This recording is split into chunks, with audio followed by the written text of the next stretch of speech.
com alegria e satisfação que cumprimentamos os nossos amigos e irmãos do portal Escola Dominical com a gloriosa paz de nosso Senhor e Salvador Jesus Cristo. Estamos dando início a mais um apêndice, este complemento que o portal Escola Dominical, sempre que há possibilidade e que for cabível, traz para todos os estudantes da Palavra de Deus que nos acompanham para complementar o trimestre letivo da Escola Bíblica Dominical. Não que estejamos aqui fazendo qualquer crítica às lições, mas o tema normalmente do trimestre é muito vasto e não dá para ser tratado em todas as 13 lições. Então, por causa disso, sempre que cabível, nós colocamos um apêndice. Nós já estudamos um apêndice neste trimestre, o apêndice número 1. Se o irmão ainda não acessou, acesse e veja quando nós estudamos a promulgação da lei ao pé do Sinai, o estudo do capítulo 24 do livro de Êxodo, que não foi tratado. Neste trimestre, nós estamos estudando uma jornada de fé, a formação do povo de Israel e sua herança espiritual. Estamos estudando o livro de Êxodo. E assim como o capítulo 24 do livro de Êxodo não foi tratado numa lição específica, também não tivemos o tratamento do final do capítulo 32 e dos capítulos 33 e 34 do livro de Êxodo. E será este o nosso tema hoje. O nosso apêndice tem como título Moisés e a Glória de Deus. Vamos estudar então a parte final do capítulo 32 e os capítulos 33 e 34 do livro de Êxodo. O texto que escolhemos para texto áureo deste nosso apêndice encontra-se no livro de Êxodo, capítulo 33, versículo 18. Então ele, Moisés, disse: rogo-te que me mostres a tua glória. Moisés pediu para ver a glória de Deus. O início do nosso estudo está na parte final do capítulo 32 do livro de Êxodo, mais especificamente, em Êxodo 32 e 30. Depois que Moisés desce do Monte Sinai com as tábuas da lei e vê a festa que o povo estava a fazer, adorando o bezerro de ouro, Moisés, indignado, quebra as tábuas da lei. Este gesto de Moisés, embora refletisse a sua indignação, foi um gesto que bem representou o que estava acontecendo do ponto de vista espiritual com o povo de Israel. O povo de Israel não havia resistido 40 dias sob a dispensação da lei. Durante 40 dias Israel cumpriu a lei e depois já descumpriu os 2 primeiros mandamentos. Não terás outros deuses diante de mim. E o povo chegou a Arão e disse: faze-nos deuses. Não farás imagem de escultura. E Arão fez um bezerro de ouro. E o povo estava ali adorando aquele bezerro de ouro que havia sido considerado como Deus. Alguns interpretavam como sendo uma imagem do Deus que os havia livrado do Egito. Outros, principalmente aquela mistura de gente, talvez estivesse entendendo que fosse um dos deuses do Egito. Afinal de contas, o Egito adorava o boi, o touro, a vaca. Ali era um bezerro. E o povo estava folgando, comendo e bebendo. Havia quebrado a lei, os 2 primeiros mandamentos que Deus lhes havia dado. E aquele gesto da indignação de Moisés, quebrando as tábuas da lei, nada mais significava senão que Israel havia quebrado a lei.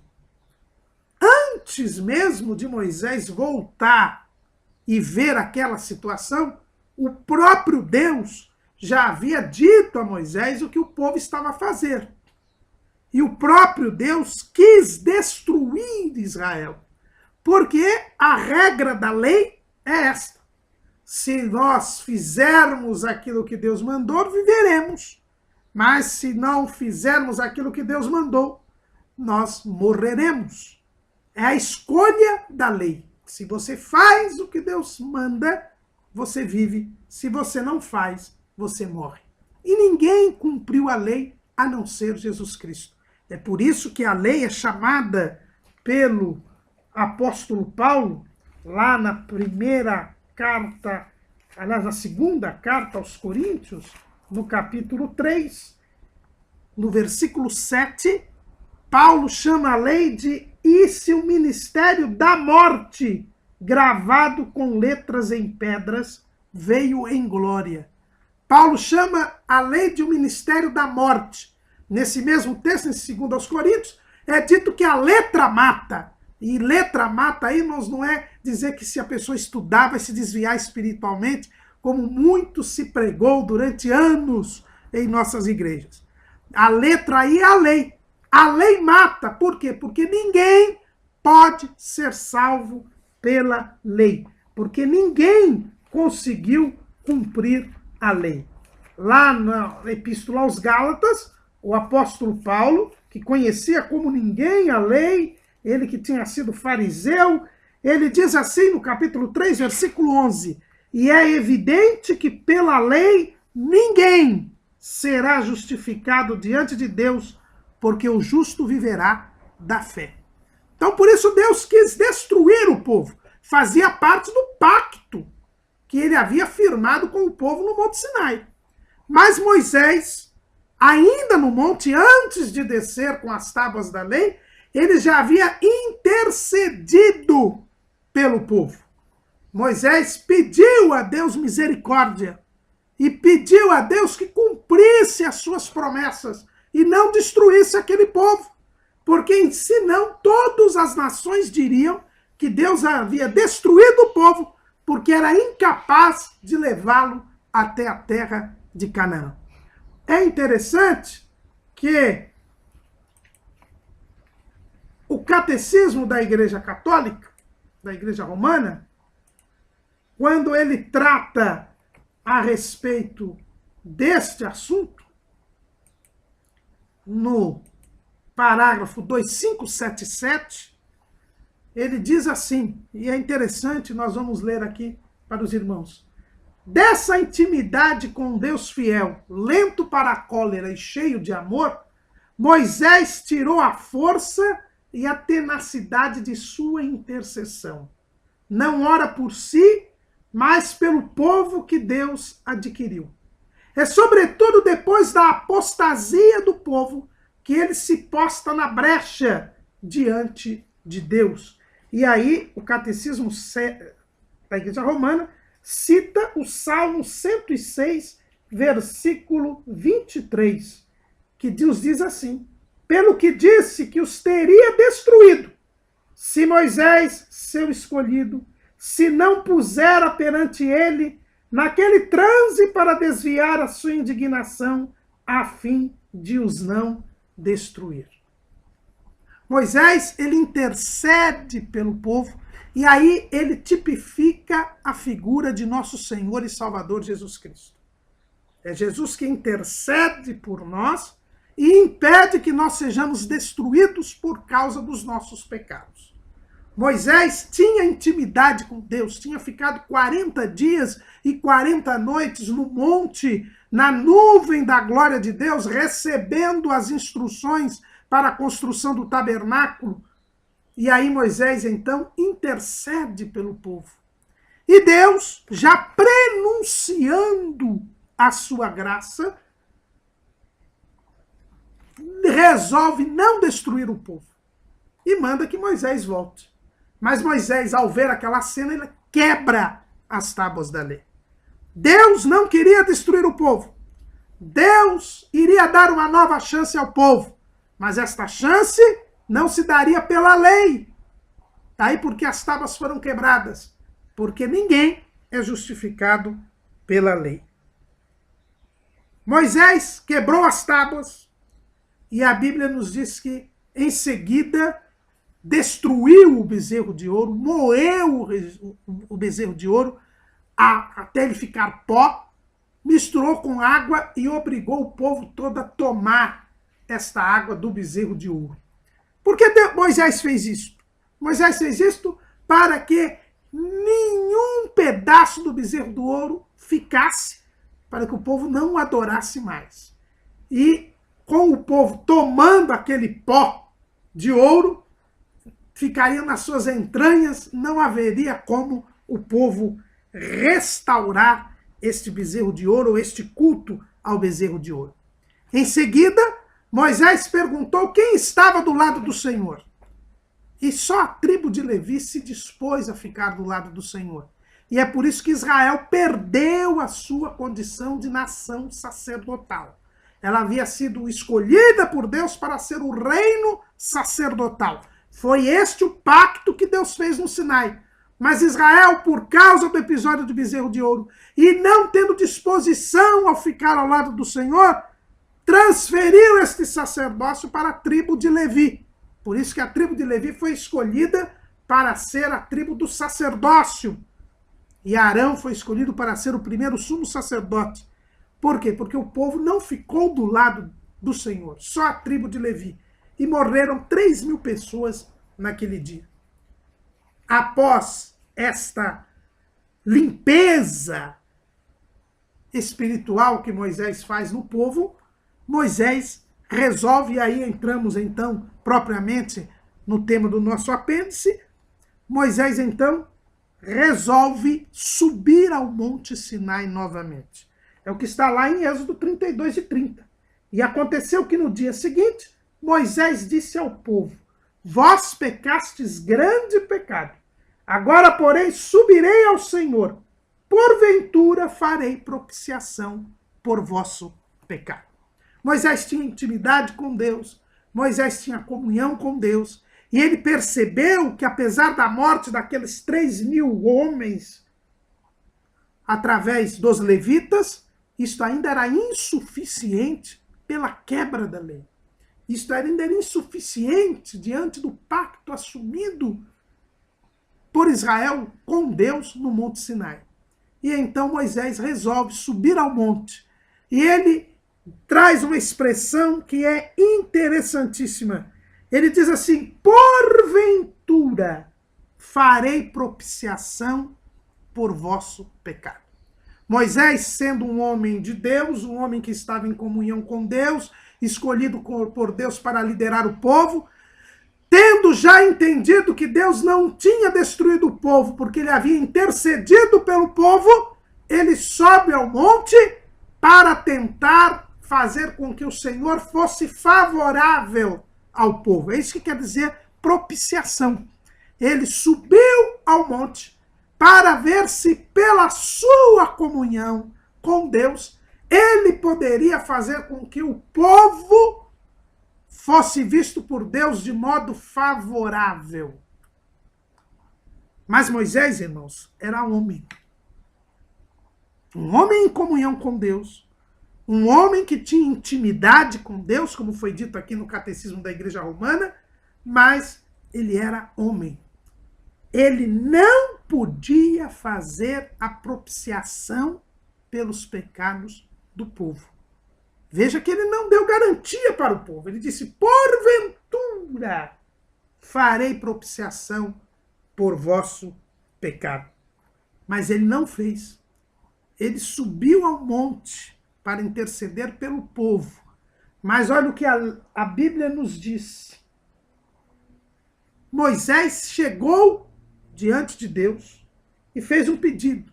Ele disse: olha, Senhor, este povo pecou um pecado grande, fazendo para si deuses de ouro. Agora, pois, perdoa o seu pecado.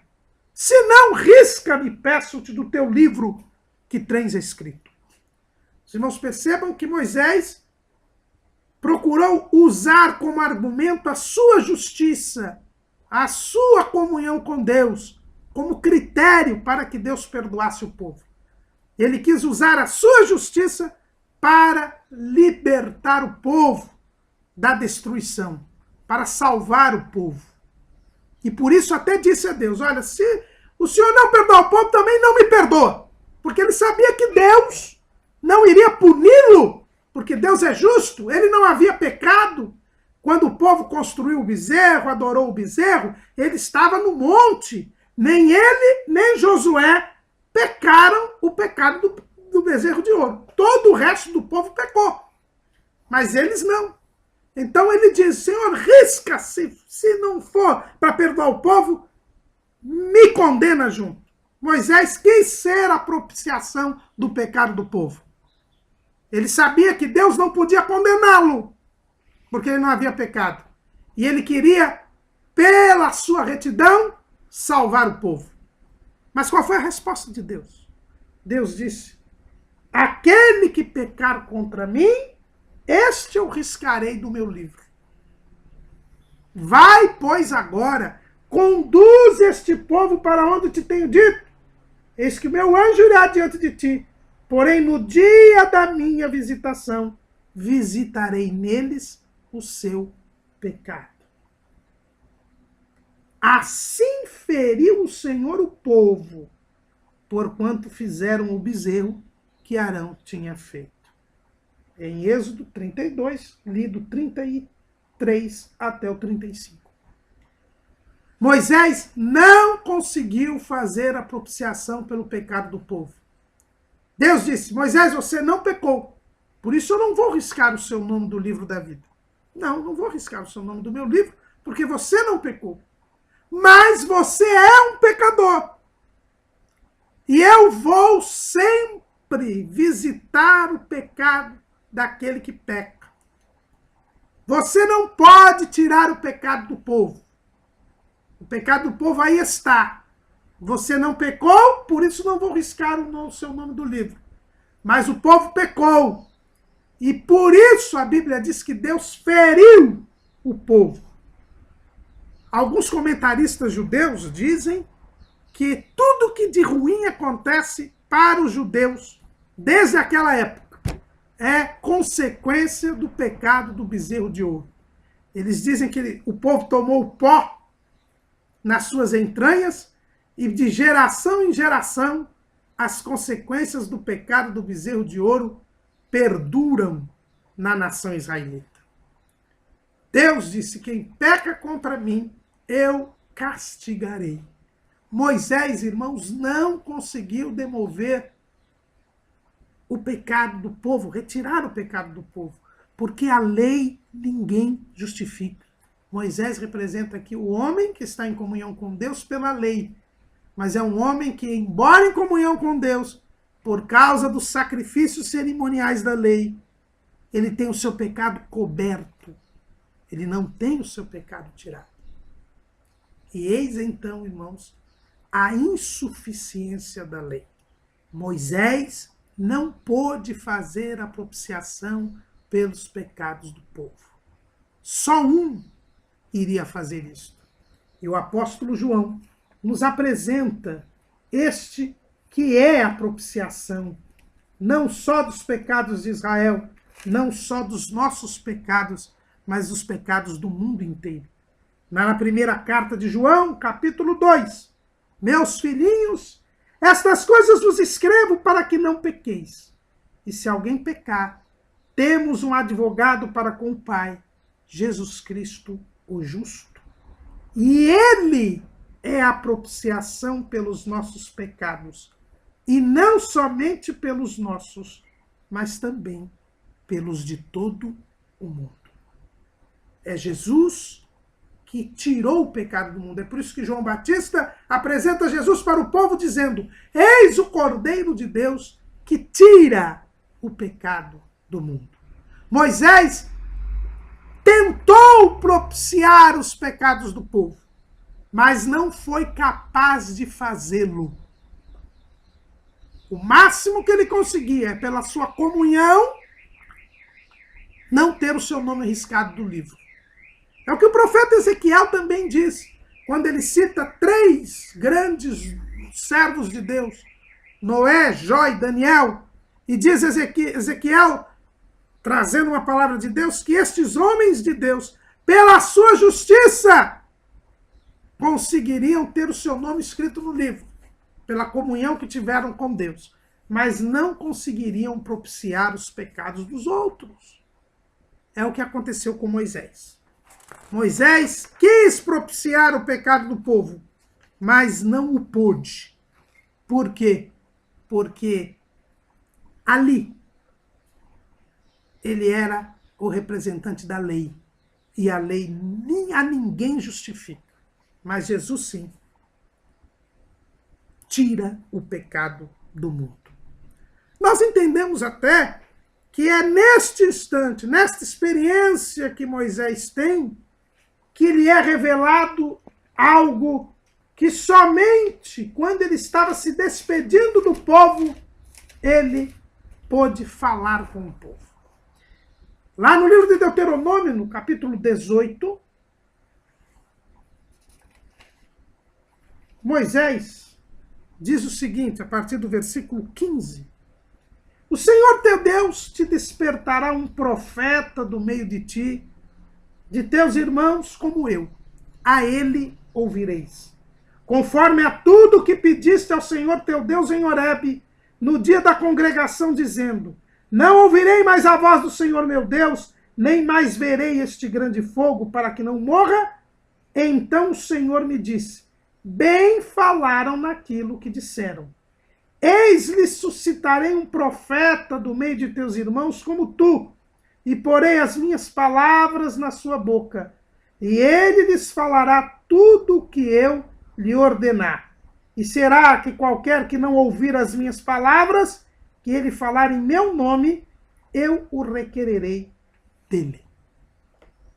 Quando Moisés foi ao encontro de Deus no Monte Sinai, e o povo não quis mais ouvir a voz de Deus, nós estudamos isso na lição de número 7, Deus então, o povo disse: vai tu, Moisés, fala com Deus.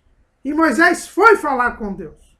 Nesse instante, parece nos ver aqui, por esse discurso de Moisés, Moisés pode ter indagado ao Senhor: e depois de mim, como será? E Deus disse: não haverá um outro profeta que também falará ao povo, e o povo se salvará através da oitiva, do atendimento à voz deste outro profeta. E agora aqui, quando ele tenta a propiciação dos pecados do povo, Deus certamente lhe diz: Moisés, não é você quem vai propiciar os pecados do povo, mas os pecados do povo serão sim tirados através deste outro profeta. E Moisés guarda este segredo com ele até o fim da jornada. Quando ele está se despedindo do povo, ele anuncia que virá este outro profeta como ele, que fará sim a propiciação dos pecados do povo. É o Messias, é o Cristo, é o nosso Senhor e Salvador Jesus Cristo, que é anunciado por Deus a Moisés quando a lei se quebra, quando a lei é quebrada, quando se prova a insuficiência da lei. Deus diz que a sua misericórdia será exercida, mas não através de Moisés, não através da lei, mas através daquele outro profeta que Deus já anunciara a Moisés lá no Monte Sinai.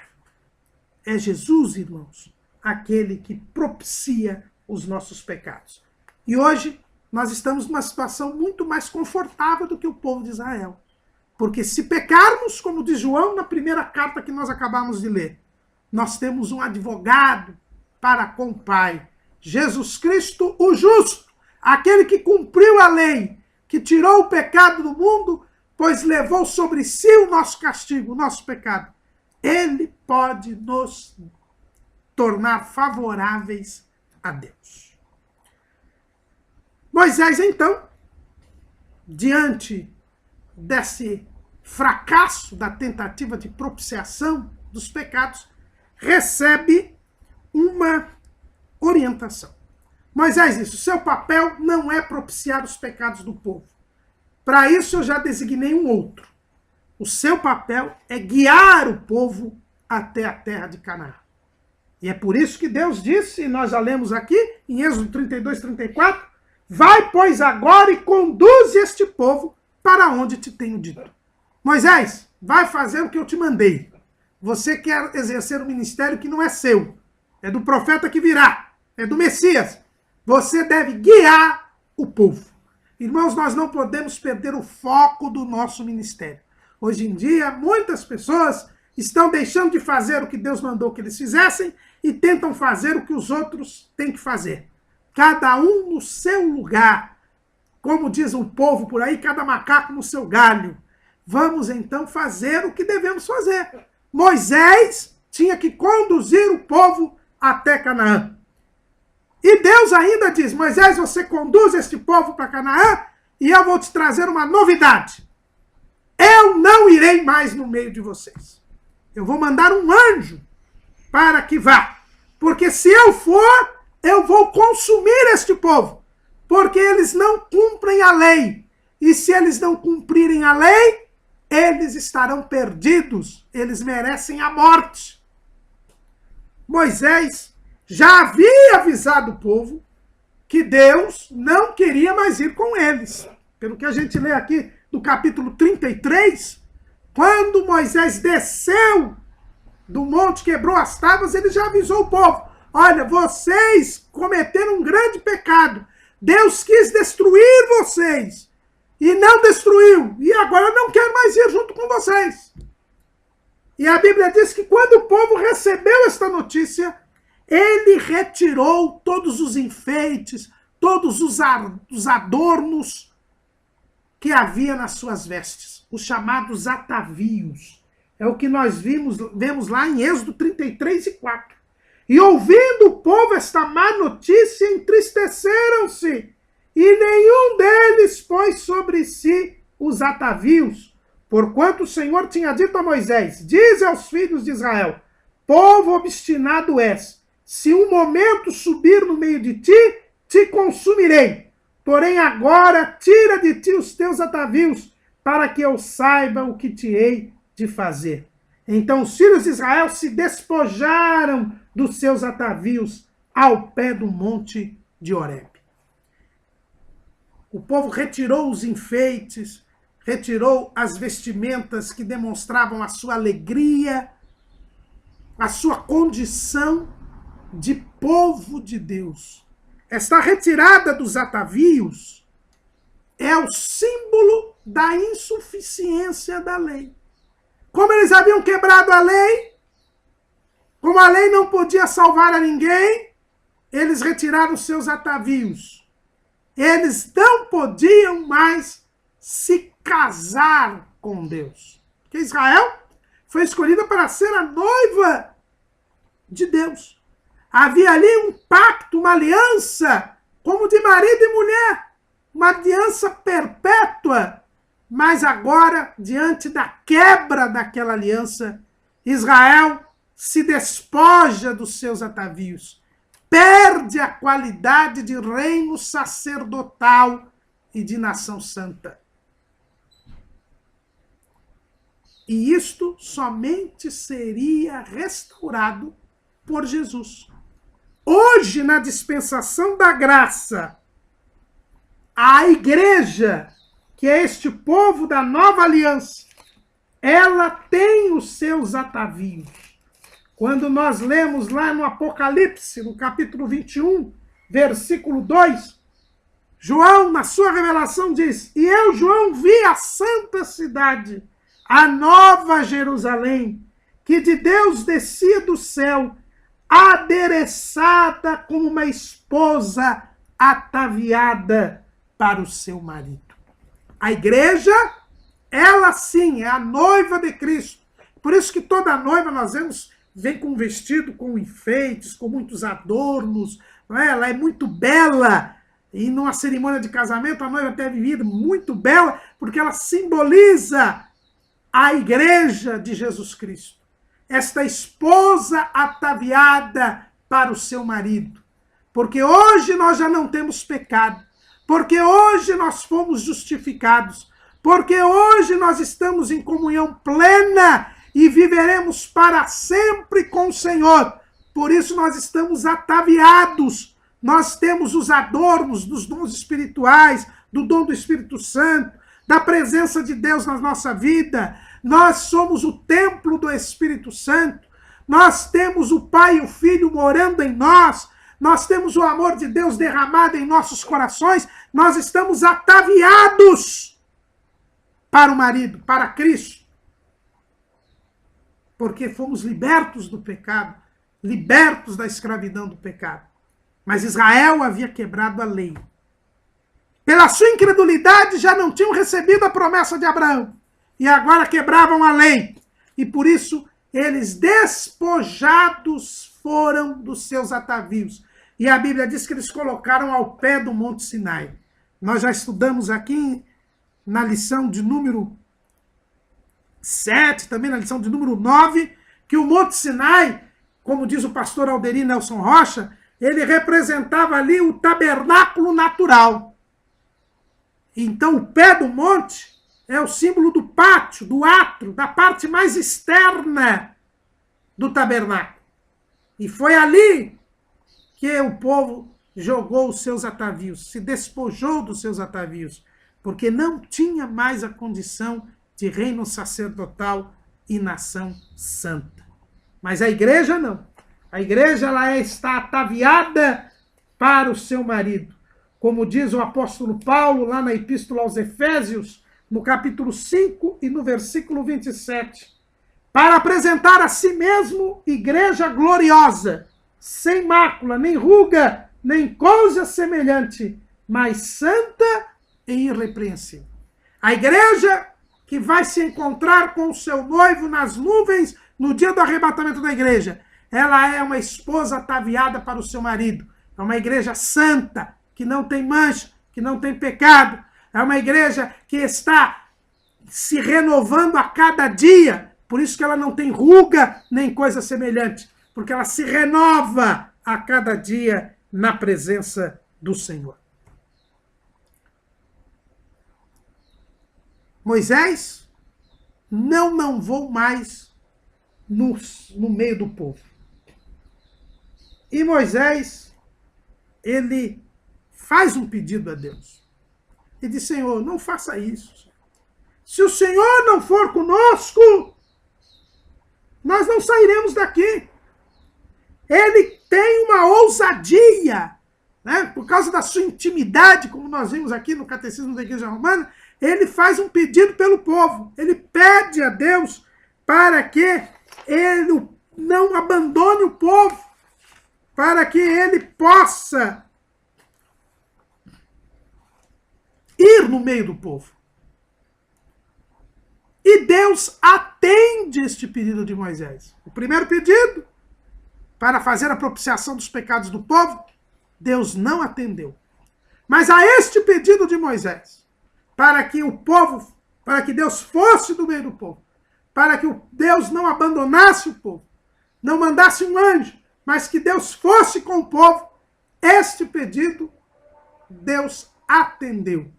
E é por isso que nós vamos ver, a partir do capítulo 35 do livro de Êxodo, a construção do tabernáculo, que era o local onde Deus iria se fazer presente no meio do povo. Por que Moisés fez este pedido? Com ousadia. Porque ele tinha comunhão com Deus. Porque ele tinha intimidade com Deus. E quem tem intimidade com Deus tem liberdade para pedir diante de Deus. Nós não podemos ter medo de pedir as coisas para Deus. Deus é nosso Pai. Nós temos que ter intimidade, liberdade para lhe pedir tudo o que quisermos. Ele não irá atender tudo o que quisermos, porque ele sempre nos dá o melhor. E nem sempre o que pedimos é o melhor. Mas nós temos liberdade para isso. O escritor aos Hebreus, no capítulo 10, no versículo 19, ele diz, tendo, pois, irmãos, ousadia para entrar no santuário pelo sangue de Jesus. Nós podemos ter ousadia, nós temos liberdade. A porta dos céus está aberta para nós. Lembre-se que quando Estevão estava para morrer, ele diz, eis que vejo os céus abertos. Os céus estão abertos para nós pelo sangue de Jesus. E por isso nós podemos e devemos pedir tudo o que quisermos ao Senhor, sabendo que Ele é o Senhor e dará aquilo que quiser. Mas nós temos esta liberdade. Moisés usou da liberdade que tinha pela comunhão que tinha com Deus e pediu para que Deus fosse junto com o povo não mandasse um anjo, fosse junto com o povo. E Deus atendeu a este pedido. Lemos lá em Êxodo 33 e 14. Disse, pois, irá a minha presença contigo para te fazer descansar. Então disse-lhe, se a tua presença não for conosco, não nos faça subir daqui. Como, pois, se saberá agora que tenho achado graça aos teus olhos, eu e o teu povo? Acaso não é por andares tu conosco e separados seremos, eu e o teu povo, de todo o povo que há sobre a face da terra? Então disse o Senhor a Moisés, farei também isto que tens dito, porquanto achaste graça aos meus olhos e te conheço por nome. Moisés tinha intimidade com Deus. O próprio Deus diz, eu te conheço por nome. O que quer dizer isso? Quer dizer que havia conhecer, eu nunca me canso de dizer aqui, que conhecer no sentido hebraico quer dizer ter intimidade. Deus conhecia Moisés pelo seu nome e Moisés conhecia a Deus pelo seu nome. Deus havia revelado o seu nome a Moisés lá no Monte Sinai quando da chamada. E Moisés, então, usando dessa liberdade que Deus lhe tinha dado, do envolvimento que ele tinha com Deus, ele pede a Deus, vá conosco, Senhor. Porque se tu fores conosco, nós seremos um povo separado. Nós estaremos protegidos, nós estaremos separados do pecado. E Deus, então, pela intimidade que tinha com Moisés, pelo reconhecimento da comunhão que Moisés tinha com ele, atendeu ao pedido. Porque Moisés, irmãos, ele tinha esta intimidade com Deus. E é nesse capítulo 33 que nós percebemos isso. Lá, no versículo 7, está escrito, e tomou Moisés a tenda, e a estendeu para si fora do arraial, desviada longe do arraial, e chamou-lhe a tenda da congregação. E aconteceu que todo aquele que buscava o Senhor saiu à tenda da congregação, que estava fora do arraial. Aqui nós ficamos descobrindo que Moisés tinha uma tenda particular, onde ele se encontrava com Deus. E é nesse sentido, irmãos, que a Bíblia diz que Moisés falava cara a cara com Deus. Moisés falava cara a cara com Deus porque tinha intimidade com Deus. Falava diretamente com Deus e Deus com ele. Ele tinha um lugar que ele separava para buscar a presença de Deus. Essa tenda, chamada tenda da congregação, não era o tabernáculo foi construído depois. Mas Moisés já tinha uma tenda. Charles Spurgeon entende que esta tenda foi construída dentro dos costumes que vinham desde Abraão, Isaac e Jacó. Abraão, Isaac e Jacó, eles armavam tendas sempre, né? Nós vemos na vida de Abraão, principalmente, onde ele parava, ele armava uma tenda e um altar, onde ele adorava a Deus. E então Charles Spurgeon entende que esta tenda seguia os costumes de Abraão, de Isaac e de Jacó. Como o povo estava peregrinando, Moisés construiu uma tenda, assim como Abraão tinha tido a sua tenda, Isaac também, Jacó também. E ele então buscava a Deus. E ele colocava a tenda fora do arraial, num lugar separado. E isso nos ensina, irmãos, que para termos intimidade com Deus, nós precisamos separar um tempo e um lugar para buscarmos a Deus. Há muitas pessoas hoje que não têm um tempo de devoção a Deus, não têm um tempo de oração, não têm um tempo de meditação nas Escrituras, mas isso é necessário. Se você tem intimidade com Deus, se você é conhecido de Deus e Deus te conhece por nome, você precisa ter um lugar à parte. Todo cristão é conhecido de Jesus e conhece a Jesus. Jesus disse isso lá no Evangelho, segundo escreveu João, capítulo 10. Eu sou o bom pastor e conheço as minhas ovelhas, e das minhas sou conhecido. João 10 e 14. E o próprio Jesus nos ensina que para sermos conhecidos dele e o conhecermos, nós precisamos ter a nossa tenda. Não vai ficar colocando uma barraca aí na rua e dizendo que o irmão Calamuru que falou para você ter uma barraca. Essa tenda é uma tenda espiritual.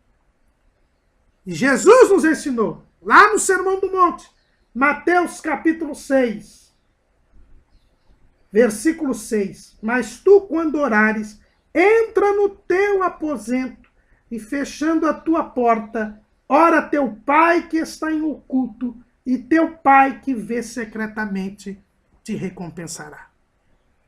Nós precisamos ter este aposento, esse lugar separado, como Moisés tinha a tenda. E por ele ter esta comunhão com Deus, ele falava cara a cara com Deus.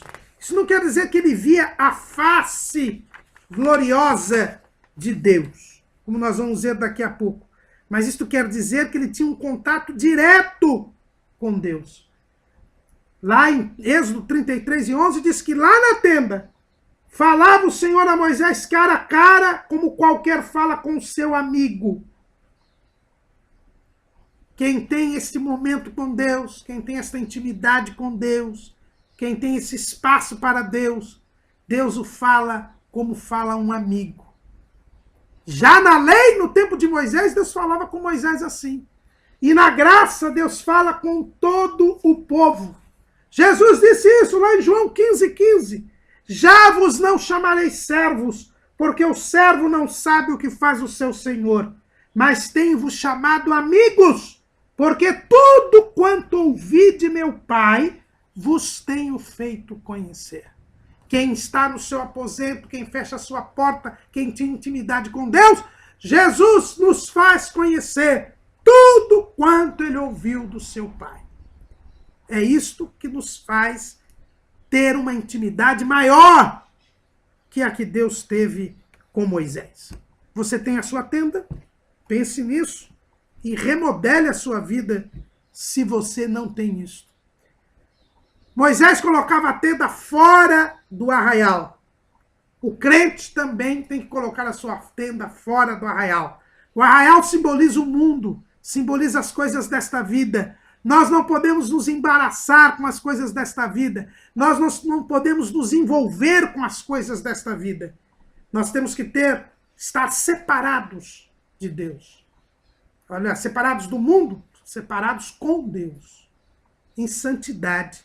O escritor aos Hebreus nos fala desta necessidade que nós temos de estar fora do arraial. Lá na carta aos Hebreus, no capítulo 3, nós encontramos o seguinte, lá no versículo 11. Assim, jurei na minha ira que não entrarão no meu repouso. Vede, irmãos, que nunca haja em qualquer de vós um coração mau e infiel para se apartar do Deus vivo. Antes exortai-vos uns aos outros todos os dias, durante o tempo que se chama hoje, para que nenhum de vós se endureça pelo engano do pecado. Para eu estar na tenda, eu preciso estar separado com Deus e não separado de Deus. Eu tenho que ir para o arraial, fora do arraial, buscar a presença de Deus, me manter fora do arraial. Por quê? Porque assim eu estou separado do pecado. Assim eu posso levar o vitupério de Cristo. É isso que a Bíblia nos manda. Jesus morreu fora do arraial. Ele foi crucificado fora do arraial. Lá em Hebreus, capítulo 13, versículo 12, o escritor aos Hebreus continua dizendo: e por isso também Jesus, para santificar o povo pelo seu próprio sangue, padeceu fora da porta. Saiamos, pois, a ele fora do arraial, levando o seu vitupério, porque não temos aqui cidade permanente, mas buscamos a futura. Quando Moisés edificava a tenda fora do arraial, ele estava no mesmo espírito dos patriarcas, como nós já vimos que Charles Spurgeon disse. Porque os patriarcas, eles erguiam as suas tendas, como diz lá no capítulo 11, versículo 9 de Hebreus. Pela fé habitou na terra da promessa como em terra alheia, morando em cabanas com Isaque e Jacó, herdeiros com ele da mesma promessa, porque esperava a cidade que tem fundamentos, da qual o artífice e construtor é Deus. Versículo 16. Mas agora desejam uma melhor, isto é, a celestial. Moisés estava levando o povo para Canaã, mas ele não aguardava Canaã terrestre, ele aguardava uma Canaã celestial. Por isso ele construiu a sua tenda e colocava fora do arraial. Nós também, diz o escritor aos Hebreus, devemos sair fora do arraial e ali levar o vitupério de Cristo, levar as afrontas deste mundo, as perseguições deste mundo, tomar a nossa cruz e chegarmos ao céu. Só faremos isso se nós não nos envolvermos com as coisas deste mundo. É por isso que Moisés era conhecido por Deus por nome. Era conhecido de Deus por nome, porque ele construía sua tenda fora do arraial. Não se embaraçou com as coisas desta vida, buscava a pátria celestial. Por isso que Deus falava cara a cara com ele. Para Deus falar cara a cara comigo, para Deus falar cara a cara com você, nós também temos que sair fora do arraial e levar, suportar o vitupério de Cristo. Agostinho diz que Moisés era agradável a Deus por causa desta sua atitude de construir a tenda fora do arraial. Deus atendeu ao pedido de Moisés e disse que iria no meio do povo. Mas o que representou este atendimento do pedido de Moisés ao Senhor? Representou a destruição daquela geração. Deus foi no meio do povo. E porque Deus foi no meio do povo, aquele povo, pela sua incredulidade, não entrou na terra prometida. Aqueles de 20 anos para cima que saíram do Egito não entraram na terra de Canaã. E não entraram, diz o escritor aos Hebreus, no capítulo 3, versículo 19. E vemos que não puderam entrar por causa da sua incredulidade. Moisés pediu para que Deus fosse com o povo. Pela comunhão que Deus tinha com Moisés, Deus atendeu ao pedido de Moisés. Habitou no meio do povo. Mas como eles estavam debaixo da lei, como eles usaram a lei como critério da salvação e não a fé, eles pereceram no deserto. Eles não entraram na terra prometida porque lhes faltou fé. Olha o que diz o escritor aos Hebreus. Capítulo 4, versículo 2. Porque também a nós foram pregadas as boas novas, como a eles. Mas a palavra da pregação nada lhes aproveitou, porquanto não estava misturada com a fé naqueles que a ouviram. Deus foi por meio do povo, atendeu ao pedido de Moisés, mas como o povo não creu na palavra de Deus, morreram no deserto. Não entraram na terra prometida. O próprio Moisés, porque quando Deus mandou Moisés falar à rocha, quando eles estavam novamente em Meribá, Moisés feriu a rocha 2 vezes. Não ouviu a palavra de Deus, não creu na palavra de Deus, e ele também pereceu no deserto. Como prova de que a lei não salva ninguém. Moisés havia pedido para propiciar o pecado do povo. Não pôde fazer. Moisés pediu para que Deus fosse junto com o povo. Deus atendeu, mas por causa disso o povo pereceu. E agora Moisés faz um terceiro pedido, que é o nosso textual. Depois que Deus atendeu ao pedido de Moisés, Moisés, acho que ficou animado, empolgado, e fez um outro pedido a Deus. Senhor, rogo-te que me mostres a tua glória. Eu quero ver a tua glória. Eu quero ver a tua face gloriosa. E a este pedido, Deus não ouviu. A este pedido, Deus não ouviu. A este pedido, Deus disse a Moisés: não há ninguém que veja a minha glória e viva. Lá em Êxodo 33:20, não poderás ver a minha face, porquanto homem nenhum verá a minha face e viverá. E alguma diz, mas a Bíblia diz que Deus falava a Moisés cara a cara, como é que ele não via a face de Deus? Porque se falar cara a cara, como nós dissemos, é ter intimidade. Mas a intimidade que Moisés tinha com Deus era a intimidade na dispensação da lei. E a dispensação da lei impede o homem de ver a glória de Deus, porque só pode ver a glória de Deus aquele que não tem pecado. E o pecado não é tirado pela lei, o pecado só é coberto pela lei. Os irmãos lembram quando nós estudamos aqui o primeiro apêndice, que nós vimos que aqueles anciãos que subiram com Moisés, Nadab e Abiú e Arão ao Monte Sinai, eles só puderam ver a pedra de safira, né, como uma obra como pedra de safira, o que estava debaixo dos pés do Senhor. A lei só permite ver debaixo dos pés, mas a graça não. A graça permite nos ver a face do Senhor, porque Jesus tira os nossos pecados e nós podemos ver a sua face gloriosa, a sua face grandiosa. É por isso que nós podemos hoje contemplar a face de Jesus. João, na ilha de Patmos, ele viu a face gloriosa de Jesus. João foi arrebatado ao céu e viu o trono de Deus e quem estava sentado no trono. Por quê?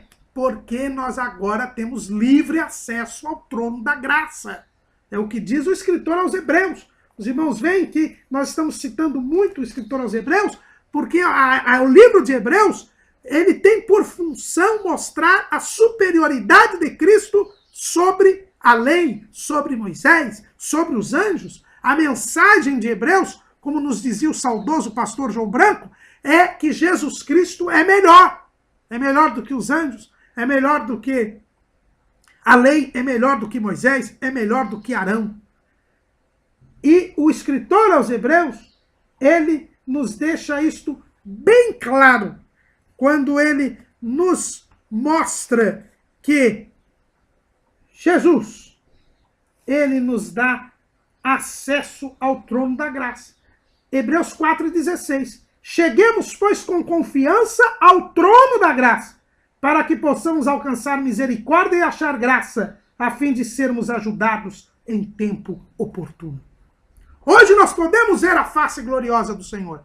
Existe um hino da harpa que diz assim: face a face espero vê-lo, no além do céu de luz, face a face em plena glória, hei de ver o meu Jesus. Esta é a esperança do crente. João, na sua primeira carta, no capítulo 3, ele diz assim: vede quão grande caridade nos tem concedido o Pai, que fôssemos chamados filhos de Deus. Por isso o mundo não nos conhece, porque não o conhece a ele. Amados, agora somos filhos de Deus, e ainda não é manifestado o que havemos de ser. Mas sabemos que quando ele se manifestar, seremos semelhantes a ele, porque assim como é, o veremos. Hoje, nós já podemos entrar na presença do trono da graça. Hoje, nós já podemos, pela fé, ver a face do Senhor. Mas nós permanentemente veremos a face de Deus no dia da nossa glorificação. Moisés, na lei, não poderia mesmo ver a face de Deus. Não tinha como. Mas Deus, pela sua infinita graça e misericórdia, mas Deus, diante da comunhão que tinha com Moisés, da intimidade que tinha com Moisés, fez com que Moisés tivesse um momento glorioso, embora não pudesse ver a sua face. Deus faz o que Charles Spurgeon chama de a manifestação graciosa. Deus vem e se manifesta a Moisés. Mas passa a sua glória, coloca Moisés numa fenda, numa rocha, e passa e Moisés o vê pelas costas. É o máximo que Moisés podia ver. Era ver Deus pelas costas. E as costas de Deus significam a sua bondade. Ele mesmo diz isso. Capítulo 33, versículo 19 de Êxodo. Porém ele disse, eu farei passar toda a minha bondade por diante de ti, e apregoarei o nome do Senhor diante de ti, e terei misericórdia de quem eu tiver misericórdia, e me compadecerei de quem me compadecer. E disse mais o Senhor, eis aqui um lugar junto a mim, ali te porás sobre a penha, e acontecerá que quando a minha glória passar, te porei numa fenda da penha, e te cobrirei com a minha mão, até que eu haja passado. E havendo eu tirado a minha mão, me verás pelas costas, mas a minha face não se verá. E aqui, irmãos, nós temos uma tipologia belíssima. Em primeiro lugar, para que Moisés pudesse ver Deus, ainda que pelas costas, ele tinha que estar sobre uma penha, sobre a rocha. Muitos entendem que esta penha, ele estava lá no Monte Sinai, tinha sido aquela mesma rocha que lhe havia ferido e de onde tinham saído as águas. E esta rocha, diz Paulo, lá em 1 Coríntios capítulo 10, que esta rocha era Cristo. Para que nós tenhamos acesso à glória de Deus, nós precisamos estar em Cristo. E é interessante que Moisés estava sobre uma fenda na rocha. Ou seja, sobre uma falha na rocha. Aquela rocha havia sido ferida. Provavelmente a fenda criada pela própria ferida da vara de Moisés. Isso nos mostra que nós só temos acesso a Deus porque Jesus morreu por nós. Porque o diabo feriu o seu calcanhar, como havia sido dito pelo Senhor lá no Éden. Ele foi ferido pelas nossas transgressões. E o castigo que nos traz a paz estava sobre ele. Moisés teve acesso só às costas de Deus. Mas tinha que ser na rocha que era Cristo. E tinha que ser na rocha ferida, que era o sacrifício, o símbolo do sacrifício de Jesus. É por isso que o escritor aos Hebreus diz que nós podemos entrar no santuário, no Santo dos Santos, porque é esse o sentido do texto aqui, por causa do novo e vivo caminho que Jesus nos abriu pela sua carne, rasgada qual véu, como diz o hino da harpa cristã. É pelo sacrifício de Cristo, é por Cristo que nós temos acesso a Deus. Não é por Maomé, não é por Buda, não é por nada, é por Cristo. Não é por líder de célula, não, é por Cristo que nós temos acesso ao Senhor. E quando Deus diz que iria passar a sua bondade e ele poderia ver a glória de Deus pelas costas, Deus também está dizendo, olha, apesar de vocês terem quebrado a lei, eu vou deixar a lei como um remédio até que venha Jesus e tire o pecado do mundo. Deus diz, eu vou passar a minha bondade por vocês. Eu não vou destruir vocês. A lei não salva. Mas eu vou deixar a lei como um remédio, um paliativo, até que venha aquele que salva. Deus, então, assume o compromisso de não destruir Israel, de não destruir a humanidade até a vinda do Messias, apesar da desobediência de Israel. A lei seria mantida por bondade de Deus. E é por isso que muitas pessoas se salvaram durante o Antigo Testamento. Por quê? Por causa da bondade de Deus. O escritor aos Hebreus, sempre o escritor aos Hebreus, ele nos diz lá no capítulo 11, no versículo 39, e todos estes, tendo tido testemunho pela fé, não alcançaram a promessa, provendo Deus alguma coisa melhor a nosso respeito, para que eles, sem nós, não fossem aperfeiçoados. O sacrifício de Jesus não salva só da cruz do Calvário para frente. Jesus salva, é a propiciação dos pecados de todo mundo, de todos os tempos.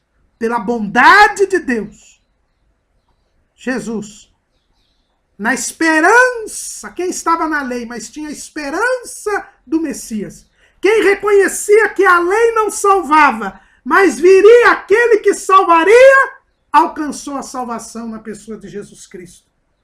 Os heróis da fé, do capítulo 11 de Hebreus, são todos do Antigo Testamento, porque eles creram na promessa de que viria alguém que tiraria o pecado do mundo.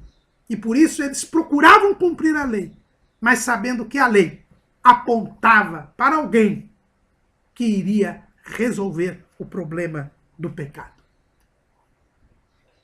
E depois desta manifestação gloriosa, Deus então manda que Moisés escrevesse as segundas tábuas da lei. As primeiras tábuas foram lavradas e escritas por Deus. As segundas tábuas foram lavradas e escritas por Moisés. Agostinho, ele vê nestas duas tábuas, nesses dois pares de tábuas, né, porque as primeiras tábuas eram duas tábuas. Ele vê o Antigo Testamento. E nas segundas tábuas, ele vê o Novo Testamento. Nas primeiras tábuas, Deus fez tudo. Lavrou e escreveu. E o homem não pôde cumprir. Quebrou. Porque diante da divindade, o homem não pode subsistir. Mas nas segundas tábuas, foi o homem quem lavrou, foi o homem quem escreveu. Isso simboliza a nova aliança em Jesus Cristo. Deus se fez homem e cumpriu a lei e pagou o preço dos nossos pecados. É por isso que nós alcançamos a salvação. É por isso que estas segundas tábuas nunca foram quebradas. Elas foram levadas por Moisés. Moisés colocou dentro da arca e lá elas ficaram até que a arca desapareceu na destruição do primeiro templo. Elas jamais foram quebradas, porque a aliança de Jesus é perfeita, o seu sacrifício é perfeito. Não foi que ele nunca quebrou a lei. E essas tábuas foram escritas pelo homem, porque Jesus se fez homem e como homem cumpriu a lei. Ele veio para isso. Ele diz isso lá em Mateus, capítulo 5, versículo 17.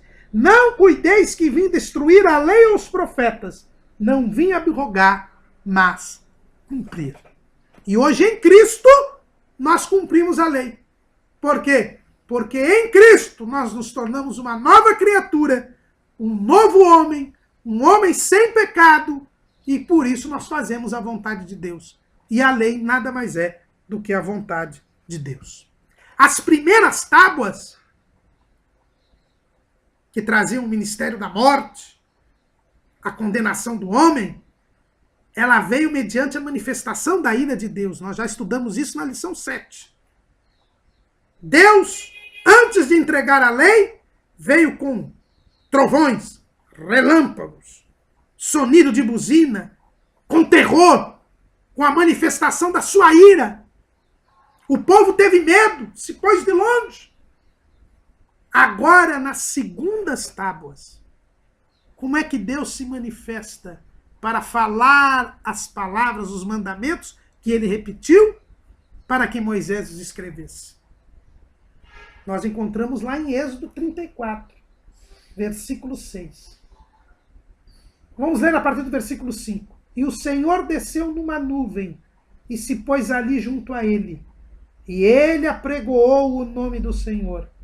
Passando, pois, o Senhor perante a sua face, clamou: Jeová, o Senhor, Deus misericordioso e piedoso, tardio em iras e grande em beneficência e verdade, que guarda a beneficência em milhares, que perdoa a iniquidade, a transgressão e o pecado, que é o culpado não tem por inocente, que visita a iniquidade dos pais sobre os filhos e sobre os filhos dos filhos até a terceira e quarta geração. E Moisés apressou-se e inclinou a terra e encurvou-se. Os irmãos, veem que diferença? A Bíblia diz que Deus veio até Moisés e fez uma pregação, uma apresentação. Ele se apresentou a Moisés. Não teve trovão, não teve relâmpago, não teve raio, não teve nada disso. Deus se apresentou a Moisés como? Ele se apresentou a Moisés com os chamados 13 atributos da misericórdia. Os judeus chamam dos 13 atributos da misericórdia. Esse texto que nós lemos. Como é que Deus se apresenta para Moisés? Ele não se apresenta como um Deus irado. Ele se apresenta como um Deus compassivo, como um Deus perdoador. Quais são esses 13 atributos da misericórdia de Deus? Primeiro, ele diz assim, Jeová, ou Yahvé. Este é o nome com que Deus se apresenta. Foi o nome que ele se apresentou a Moisés e o nome que ele mandou que Moisés dissesse que era o seu nome para Israel. Os comentaristas judeus dizem que este nome relembra os milagres que Deus havia feito em prol do povo e relembra que ele é o que é. Yahvé, eu sou o que sou. Lembra que Deus é o Criador, é o autoexistente. E por isso, ele pode criar uma chance de perdão para o povo. Mas depois ele diz, o Senhor é o segundo atributo. O primeiro é o autoexistente, Yahvé, aquele que pode criar uma chance para o homem. Segundo, o Senhor é aquele que tem o domínio, é aquele que tem o controle da situação. Por isso ele pode perdoar o homem. Mas aí depois ele se apresenta como Deus, como El, no hebraico. E El é o Deus supremo. Ele mostra aqui que ele é infinito.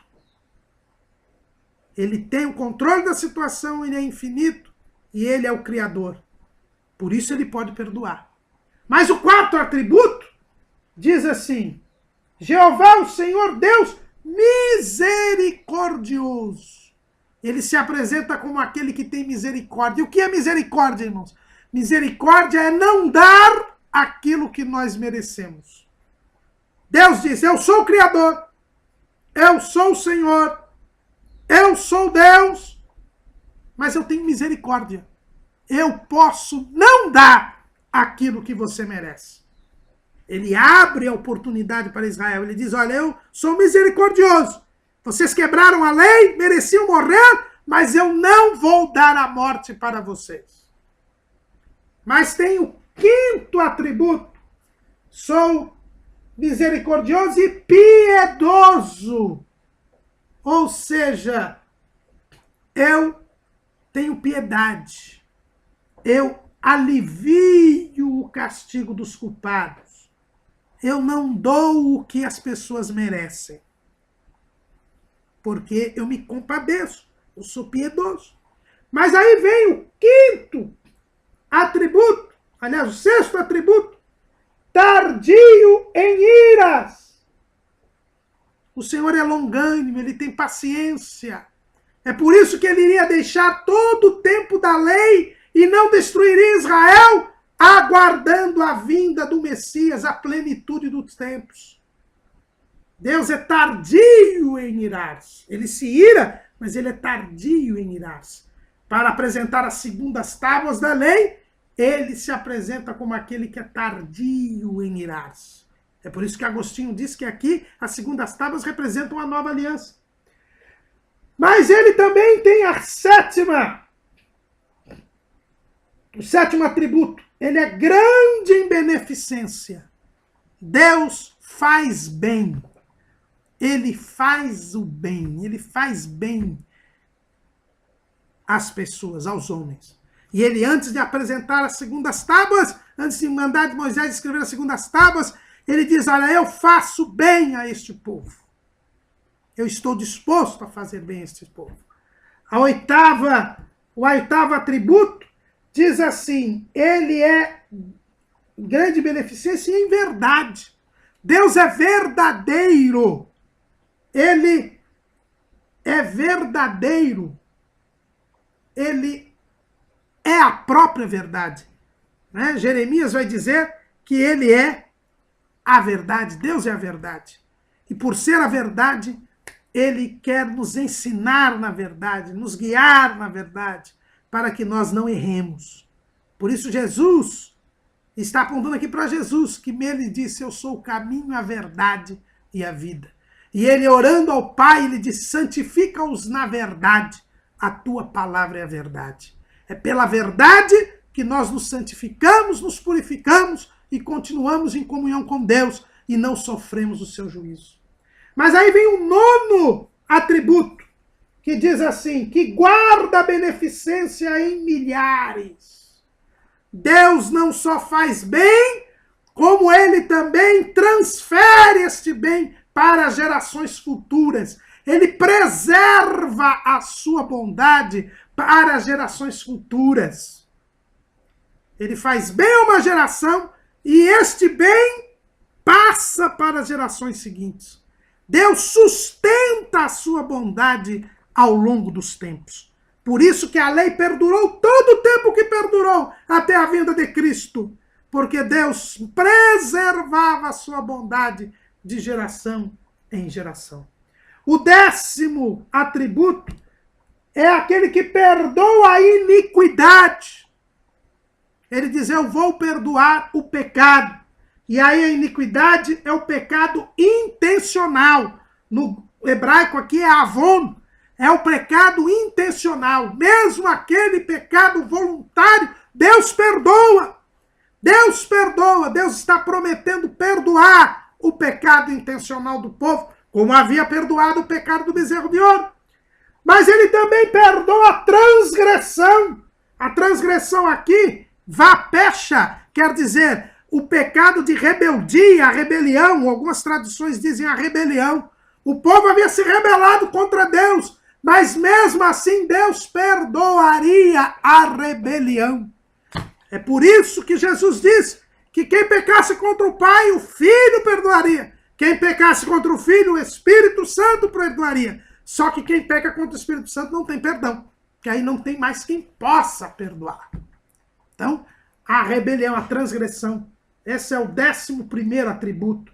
Mas o 12º atributo diz que perdoa o pecado. Aí a palavra pecado, verraté, em hebraico quer dizer o erro. Aí é o pecado cometido pela apatia, pela insensibilidade espiritual. É aquele pecado da omissão, do conformismo. Deus também diz que irá perdoar este pecado. E Deus termina a sua apresentação com o 13º atributo, onde ele dizia, é aquele que, ao culpado não tem por inocente, que visita a iniquidade dos pais sobre os filhos dos filhos, até a 3ª e 4ª geração. Dizem os comentaristas judeus, é aquele que purifica. É aquele que purifica. Porque quando ele castiga, ele corrige aquele a quem ama. E aquele que aceita a sua repreensão é purificado. Aquele que é provado por Deus é aprovado, é purificado. É assim que Deus se apresenta nas segundas tábuas da lei. Um Deus misericordioso, um Deus que não iria destruir o povo, até que viesse aquele que pudesse tirar o pecado do povo. Deus lança a sua graça e a sua misericórdia para não destruir o povo, embora tenha punido aquela geração pela sua incredulidade, até que viesse o outro profeta, que ele disse para Moisés que viria, e que assim, aí sim, tiraria o pecado do povo, e a graça de Deus se manifestaria, trazendo salvação a todos os homens. Moisés, ao receber estas novas tábuas da lei, diante dessa manifestação da graça e misericórdia de Deus, ele desce o monte. E quando ele desce o monte, o seu rosto estava brilhando, resplandecente. Israel não quis olhar para Moisés, não tinha como olhar para Moisés. E aí que nós vemos que Agostinho tem razão ao mostrar que as segundas tábuas representavam a graça. Mais uma vez o povo de Israel não quis se aproximar de Moisés, não quis se aproximar de Deus. E Moisés então teve que colocar um véu para poder falar com o povo. Para repetir a lei ao povo, ele tinha que usar um véu. E o povo só se aproximou de Moisés com o véu. E este véu representava o véu, o pecado que impedia Israel, não só Moisés, mas impedia Israel de ver a glória de Deus. Paulo, no 2 Coríntios capítulo 3, mostra que este véu é o véu que está no coração dos israelitas até hoje. Esse véu só vai ser tirado quando Israel reconhecer que Jesus é o Messias. É por isso que a letra mata. É por isso que a lei é o ministério da morte. Porque não tira o pecado.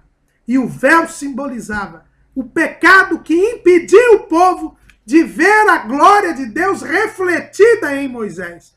Moisés não viu a face de Deus. Viu a Deus pelas costas. Mas isso foi suficiente para que o seu rosto resplandecesse. Mas hoje na graça é diferente. Moisés tinha um véu para falar com o povo. E esta glória não ficou para sempre no rosto de Moisés. Foi transitória. Mas Paulo nos ensina que hoje eu e você, na igreja, nós temos a cara descoberta, refletindo como um espelho a glória de Deus. Nós precisamos fazer as boas obras para que os homens glorifiquem ao nosso Pai que está nos céus, porque nós somos a luz do mundo. Nós temos que resplandecer esta glória de Deus. Israel estava na lei. Na lei não se pode ver a face de Deus. Na lei não se pode ver a glória de Deus. Mas Deus manifestou a sua glória pela sua bondade. Deus deu um tempo para que aquele povo pudesse aguardar o Messias. Mas eles rejeitaram o Messias. Por isso, há o véu que os impede de ver a glória de Deus. Mas eu e você aceitamos a Cristo. E por isso, nosso rosto deve resplandecer com as nossas boas obras. Um dia o véu será tirado dos corações dos israelitas. Mas nós já não temos véu. Temos acesso livre ao trono da graça por nosso Senhor e Salvador Jesus Cristo. Moisés e a glória de Deus. A lei não podia ver a face de Deus, mas Jesus Cristo nos deu este acesso. Amém.